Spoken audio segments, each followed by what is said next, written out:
Compañeros, estamos entonces en el tema 1.4, la búsqueda del reconocimiento europeo por parte del México independiente después de 1821.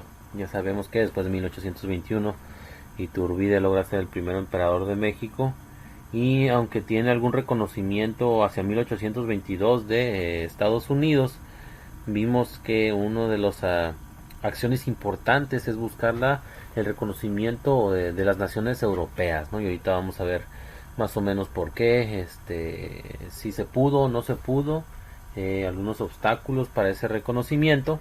Y en realidad es ver por ahí tres países que son los más importantes, con los cuales se acercó México por ahí, y tratar de entender qué es lo que sucedió.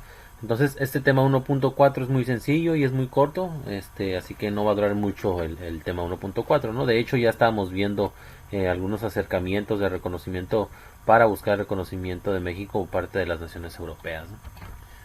Bueno, para empezar debemos de entender que hacia el mundo, en el mundo se libraba una lucha entre dos pensamientos, el conservador y el liberal, ¿no? Estos son los dos pensamientos que han generado a nivel internacional revoluciones, conservadurismos, imperialismos, colonialismos, el establecimiento de nuevos diferentes regímenes, o conservar el status quo de algún imperio, ¿no? Bueno, entonces estos dos pensamientos son los que regían un gobierno, o rigen a veces un gobierno, y está siempre el debate entre los liberales y conservadores, ¿no? Los liberales, dice, surgida de las revoluciones americana y francesa por su pensamiento obviamente liberal, hablaba de el principio del individuo, ¿no? La libertad individual como principio. Esto significaba que la persona debería de gozar de derechos y tendría la oportunidad de disfrutar o de hacer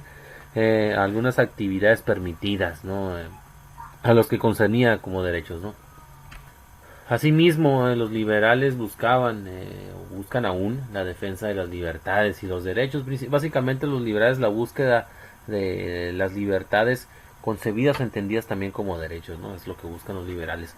Y cada vez la tendencia a que se incrementen los derechos y libertades, ¿no? Establece la igualdad jurídica entre la ley, o sea, hombres y mujeres, personas como tal, son iguales ante la ley.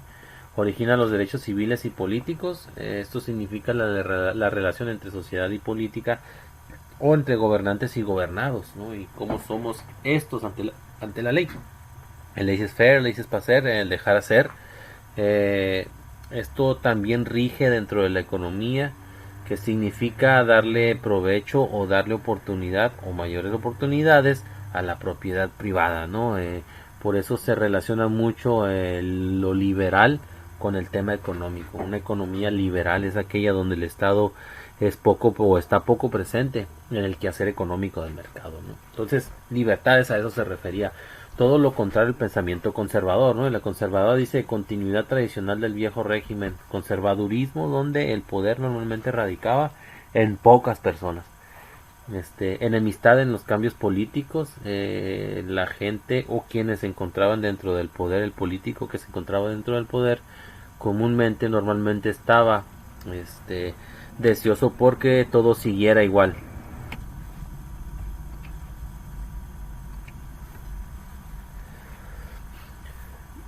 Esto significaba que aborrecían o estaban en contra de los cambios en la forma de gobierno. Por ello se mantuvo durante muchos siglos la forma imperialista o monárquico de gobernar, ¿no? En lo social, dice, defensa de valores de la familia tradicional, de la Iglesia Católica y el nacionalismo, y es por cual critican que la Iglesia, al ser un actor preponderante de los antiguos regímenes como el monárquico, se dice entonces que los valores familiares deben de ser conforme lo mencionan la Iglesia, y la Iglesia al mandar regía y decía que las cosas tenían que ser de cierta forma conforme lo decía la Biblia, ¿no? Y ese es el conservadurismo. En lo económico, dice, a favor de una implantación de políticas proteccionistas en oposición a las doctrinas del librecambismo. Esto significa que el que tiene el poder político o el gobernante debería también estar presente en la economía, o muy presente en la economía, con fronteras muy cerradas y poniendo restricciones a las importaciones de otros países hacia su territorio, ¿no? defensa de la ley, el orden y el principio de autoridad. También creían en lo jurídico, pero no en las mismas igualdades. Incluso a la misma iglesia llega a poner a la mujer por debajo del hombre, ¿no?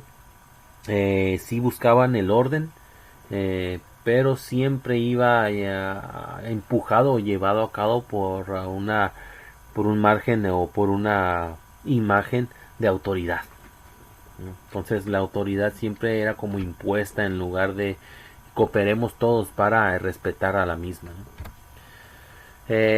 Como estas dos ideologías eran las principales luchas o la principal lucha que se daba, a eso nos afrontamos al nuevo México independiente. El nuevo México independiente o el México independiente hasta 1821 entendió y comprendió que debíamos ser o liberales y conservadores. Lo que funcionó hacia 1821 es ser conservador, ¿sí? Pero buscando siempre también el reconocimiento internacional. Entonces, si somos independientes, ya somos un tanto conservadores por el imperio establecido por Iturbide, ¿cómo vamos a batallar? O vamos a batallar en la búsqueda y conseguir los reconocimientos internacionales. Pues se batalló un poco. No obstante, algunos no tardaron en hacerlo por estrategia, ¿no? Entonces, lo que dice aquí es que el Imperio Mexicano buscó obtener el reconocimiento internacional para afianzar su independencia. Así es, regularizar su comercio, recibir inversiones y ser sujeto a crédito. La intención de la búsqueda de reconocimiento internacional era regularizar el comercio, ¿sí? Una buena balanza comercial entre exportaciones e importaciones, recibir inversiones del extranjero y obviamente una vez obtenido el reconocimiento, solicitar créditos. Eso de solicitar créditos le permitía a otros estados decir, bueno, te voy a prestar, pero te vas a endeudar y de cierta forma vas a tener una relación de codependencia gracias a ese crédito. Entonces fue también una estrategia no solo de México, sino de algunos otros países el reconocer a México, ¿no? Uno de los primeros ministerios en crearse fue el de Relaciones Exteriores e Interiores, que nombró una comisión encargada de diseñar la política a seguir en el exterior. O sea, cómo va a ser la política según el ministro o el Ministerio de Relaciones Exteriores e Interiores. Bueno, las características que debe seguir la política exterior en México, según la Secretaría del Ministerio de Relaciones Exteriores en ese entonces, es que las actividades o estrategias deben de estar divididas en 4 rubros. Las actividades o las relaciones de naturaleza que concernían a los estados que tenían vecindad con el imperio, Estados Unidos, pero se incluía irónicamente a Rusia e Inglaterra. Los de dependencia, que eran los que se tenían con las todavía eran colonias españolas, por obvias razones. Recordemos que Iturbide, después de 1825, en lugar de cambiar las formas de fiscalización, de obtener ingresos, de administración, fortaleció las mismas formas administrativas, las mismas formas fiscales, como lo hacían los españoles peninsulares en la Nueva España, ¿no? Las de necesidad, que se referían a Roma, y por qué Roma. Teníamos una necesidad ferviente de que el catolicismo que imperaba después y siguió imperando después de 1821 y hasta la actualidad tenía que ser reconocidos por la iglesia, ¿no? Y las de política, que concernían a España y a Francia, ¿no? Que tenía mucho debate de cómo encontrar el reconocimiento.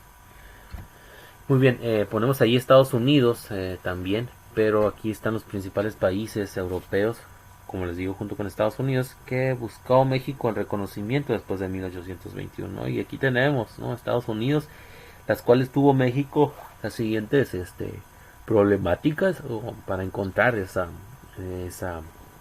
reconocimiento internacional, ¿no? Primero, qué complicaciones, dice una herencia del problema fronterizo en el territorio de origen español. Si recordamos los acuerdos entre Estados Unidos y España por la frontera del norte de México, hizo o generó que tardaran los mismos estadounidenses en reconocer el verdadero México independiente y todo su territorio. No obstante, en 1822 hay un reconocimiento no muy exclamativo, muy llamativo de Estados Unidos al imperio de Iturbide, que después se hace el desentendido y no reconoce bien a México después de lo sucedido en 1822.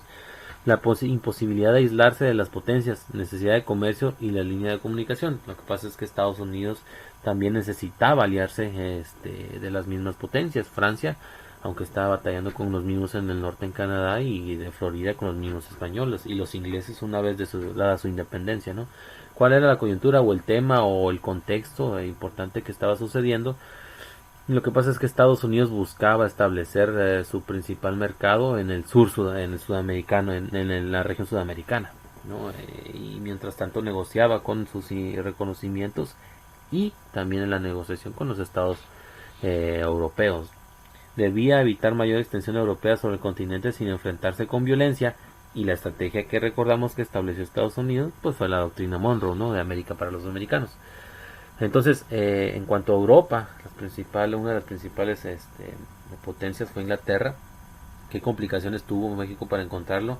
Lo que sucedía es que todavía existía conservadurismo en Inglaterra debido al imperio establecido en la corona inglesa. No obstante, hubo movimientos revolucionarios liberales, la misma revolución industrial de 1760, ya hemos comentado por ahí, del año 1800, o sea 1700, del siglo XVIII, o sea 1700. Eso le permitió ser un tanto liberal también a Inglaterra, ¿no? ¿Cuál era la coyuntura, el tema, el contexto? La evolución política y económica, principalmente lo económico muy ligado a lo político, donde Inglaterra apostó por el liberalismo también, impulsado principalmente por las revoluciones industriales, ¿no? Que era para una primicia para los ingleses, los cuales les permitió crecimiento y desarrollo y les generó un incremento en el intercambio de divisas, de inversiones y de exportaciones e importaciones con otros países, ¿no? Y aquí está, ¿no? Dice ahí la industria, necesidad de nuevo mercado. Al generarse una revolución industrial hacia mediados de 1700 en Inglaterra, lo primero entonces era abrirse a nuevos mercados, que te exigía la revolución industrial, pues solicitarle bienes de primera necesidad, incluso básicos, a otros países, ¿no? Que los producían, y empezó el consumismo, ¿no? Ajustes de mentalidad, porque estaba ese debate en el que ya hablamos en la diapositiva anterior entre conservador y liberal. La separación de la Santa Alianza que era una unión entre Rusia, Prusia y Austria, que en un momento estaba Inglaterra, que iban a generar un libre comercio entre las mismas, pero que al final de cuentas se sale Inglaterra. Eso lo hizo batallar también en Inglaterra. Y el reconocimiento que se da por parte de Inglaterra hacia México en 1824. ¿Por qué lo hace Inglaterra? Por estrategia económica. Como se avecinaba y tenían los resultados de la revolución industrial y necesitaba nuevos mercados, dice: reconozco a México, y lo fácil va a ser hacer una línea de comunicación y comercio con el nuevo imperio mexicano, ¿no? Y siempre empezó, después de reconocer la independencia de Estados Unidos, a ser pacifista, ¿no? Por eso su política internacional y pacifista tenían como características, pues bueno, voy a empezar a calmarme con la guerra y voy a empezar a darle por la ideología económica, ¿no? Y empezó ahí gracias a eso, el reconocimiento de las libertades de América. Si yo reconozco a estos nuevos estados independientes en América, tengo alta probabilidad que yo sea de los primeros socios a los que se van a acercar estos mismos, ¿no? Independientemente incluso de su cercanía con Estados Unidos. ¿Qué otras complicaciones o cómo batalló México con España? Los principios imperantes de la Santa Alianza. La Santa Alianza también tenía unos principios o tenía políticas que muy normalmente bañaban muchas de las decisiones de la corona española y Fernando VII, por ejemplo, y se veía España entre esa batalla después de las guerras napoleónicas, de lo que establecía la Santa Alianza, de seguir conquistando nuevos territorios o estarlos perdiendo, y estaba en ese conflicto España, ¿no? Entonces, cuando España pierde a la Nueva España, obviamente no reconoce los tratados de Córdoba que establece Iturbide y Juan de O'Donoghue, ¿no? Que eso es lo que le enoja, ¿no? La pérdida de las colonias. Resentimientos de separación, cuando se ve separado de sus antiguas colonias, pues obviamente no está contento, le da una ferviente coraje y decir que estos tratados de Córdoba no van a ser válidos, y lo que le da intención a España en un futuro de una reconquista, ¿no? Que al final de cuentas no lo hace en México, por decirlo, ¿no? Inflexibilidad absoluta. No era muy flexible, que digamos, era muy conservador. España tarda en el debate de liberal y conservador. y por ahí trata de ser muy conservador. Y como les digo, no todos nuestros tratados, no reconoce los tratados de Córdoba, ¿no? Y la coyuntura o contexto, lo que estaba sucediendo es que tenía una situación económica precaria a pesar de haber saqueado muchos territorios americanos, ¿no? La imposición de la reina María Cristiana, que impulsaba a la misma iglesia, ¿no? Que le permitía obviamente introducir ideas eclesiásticas y o mantener una ideología conservadora. Búsqueda de contactos en las Américas. Buscó contactos, no obstante no le fue muy bien como le fue a Inglaterra, porque ya no iba con las intenciones de dominio, y siempre detrás de esas intenciones un pensamiento de pues imperial, ¿no? Por otro lado estaba Francia, que Francia tenía algunas complicaciones también, en este caso la escisión de liberales y ultrarrealistas. Esto significa también un encuentro entre los mismos, y esto generó una revolución de ideas también por ahí, que permite a Francia hacia 1800, finales de 1700, ya entrar en el debate de si ser liberal o conservador, ¿no? Entonces están batallando por ahí y se centran mucho Francia en la política interna, ¿no? Entre los muy conservadores y los muy liberales. Francia, al ver esto y empezar a batallar en lo interno, observa que no tenía mucho presupuesto para seguir en lo externo. Lo tenía, pero no tanto como la estrategia de Inglaterra y su revolución industrial, que le ayudó mucho. Estaba batallando, seguía siendo una potencia. Entonces se fue un tanto más calmado a comparación con España y de Inglaterra, ¿no? Y estaba entre conquisto o no conquisto. Ya no tengo tantos territorios, por ahí dominamos Canadá, pero no tenemos tanto. Reconozco los territorios de Sudamérica, y estaba entre ese sí y ese no. Entonces para Inglaterra fue más fácil reconocerlo, España tardó demasiado, y Francia estaba entre sí y no, ¿no? Entonces sus actos revolucionarios internos para cambiar su forma de gobierno también fueron una característica importante. Además, el parentesco entre reyes franceses y españoles hacía que siguiera con la línea de conservadurismo, pero lo que le hacía este contraste para evitar y seguir un imperio eran las ideas y las ideas liberales, ¿no? De nuevos gobiernos sin necesidad de que se siga un imperio o una monarquía. La coyuntura, Luis Felipe al poder, convenio provisional con México. Francia logra acercarse porque entiende que esos principios liberales de economía, de cooperación, le dijo a Francia: ya no vas a poder invertir, si inviertes en ir a dominar nuevos territorios no vas a ganar mucho. No obstante, recuerden que más adelante Francia reclama a los mexicanos, ¿no?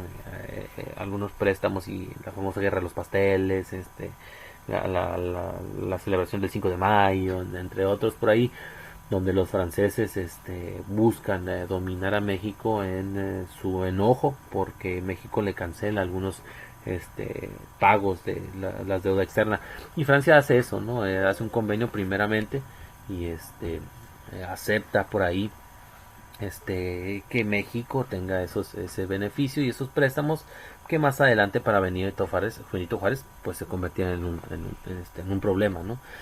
Libre de lazos de sangre, cuando se liberan de lazos de sangre con otras monarquías por ahí, lo hace ser independiente a Francia y genera un mayor liberalismo, ¿no? Y un gobierno impulsado por el laissez-faire, como la economía, el dejar ser, dejar pasar, y el gobierno empieza a ser un tanto liberal y empieza a ganar terreno el liberalismo en lo político, en el gobierno y en la economía, y por eso Francia se empieza un tanto a abrir, ¿no? Esta es la forma en la que estas potencias europeas reconocieron o batallaron el reconocimiento hacia México, y hasta ahí la dejamos. Si tienen dudas o preguntas, ya saben, ahí en el foro de dudas, aquí en el post, y una vez que realicen la actividad, que les voy a dar mucho tiempo para realizarla, pues tienen la asistencia de la clase de la semana pasada. Le ponen también ahí confirmado o enterado, o alguna duda de esta exposición, para que tengan la asistencia también. Nos vemos, compañeros, hasta luego.